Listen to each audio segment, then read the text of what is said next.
باغ ګلونه مې زړه غواړي ستا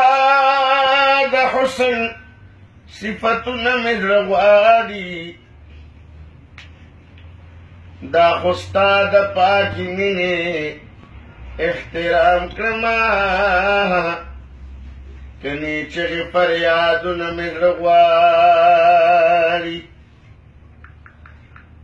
چې د مینې په بازار کې یې سودا کړه معلومیږي چې دردونه مې زړه غواړي چې د یار د زلفو تار پکې موجود وي د رباب هغه سازونه مې زړه غواړي په نیمګړي جام مې تنده نه ماتېږي ساقي راوړه څو جامونه مې زړه غواړي چې د دهر تورې شپې پې سبا کېږي هغه ښکلي اذانونه مې زړه غواړي د اشنا د دره گدا یم راهي جانه شاعر نه یم خو شعرونه مې زړه غواړي ښارونه ډېر دي خو زما پکې مکه خوښه ده مسکن د یار مې دی په دې مې مدینه خوښه ده مسکن د یار مې دی په دې مې مدینه خوښه ده چې ښایسته سترګې مې محبوب دي غړولي پکې په ماشومتوب چې منډې ترې وهلي پکې چې په ځوانۍ کې به شپې سبا کولې پکې په هغه ښار کې تېرول مې ورځ او شپه خوښه ده مسکن د یار مې دی په دې مې مدینه خوښه ده ښارونه ډېر دي خو زما پکې مکه خوښه ده مسکن د یار مې دی په دې مې مدینه خوښه ده زړګی مې وایي چې کعبې نه طوافونه وکړم خوښ یم په مسجد حرم کې چې مونځونه وکړم رب ته قبلیږي په حرم کې چې سوالونه وکړم خانه کعبې سره په خوا کې مې سجده خوښه ده مسکن د یار مې دی په دې مې مدینه خوښه ده د مدینې لارې کوڅې راته دلبر یادوي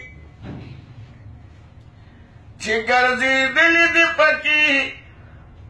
هغه اکثر یادوي ځکه زړګی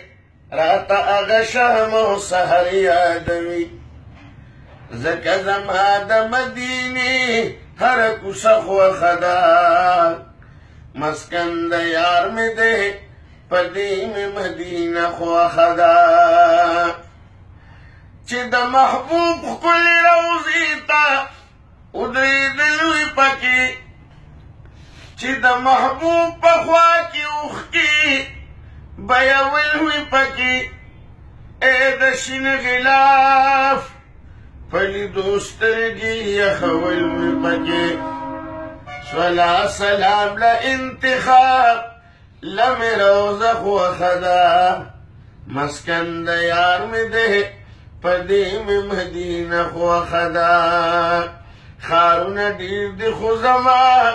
پکې مکه خوښه ده مسکن د یار مې دی په دې مې مدینه خوښه ده څلوېښت منځونه چې جومات کې د حضرت وکړما په مینه مینه چې په دې کې عبادت وکړما څو رکعتونه چې په ریاض الجنت وکړما ډیره مې زیاته د جنت دغه ټوټه خوښه ده مسکن د یار مې دی په دې مې مدینه خوښه ده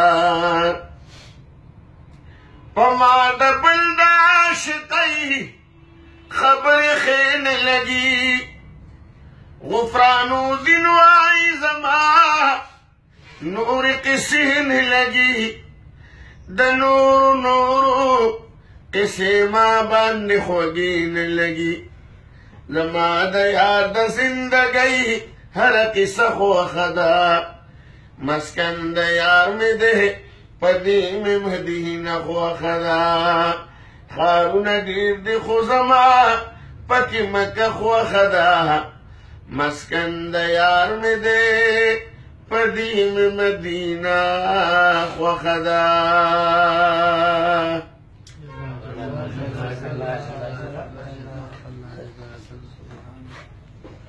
نور على مر الزمان تألقا وأضاء للدنيا طريقا مشرقا وهدى من الرحمن يهدينا به للصالحات وللمكارم والتقى نور على مر الزمان تألقا وأضاء للدنيا طريقا مشرقا وهدى من الرحمن يهدينا به للصالحات وللمكارم والتقى هذا كتاب الله أعذب منهل أنعم به من مورد لمن استقى قد صانه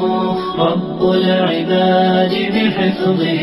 وحماه حتى لا يضيع ويخلقا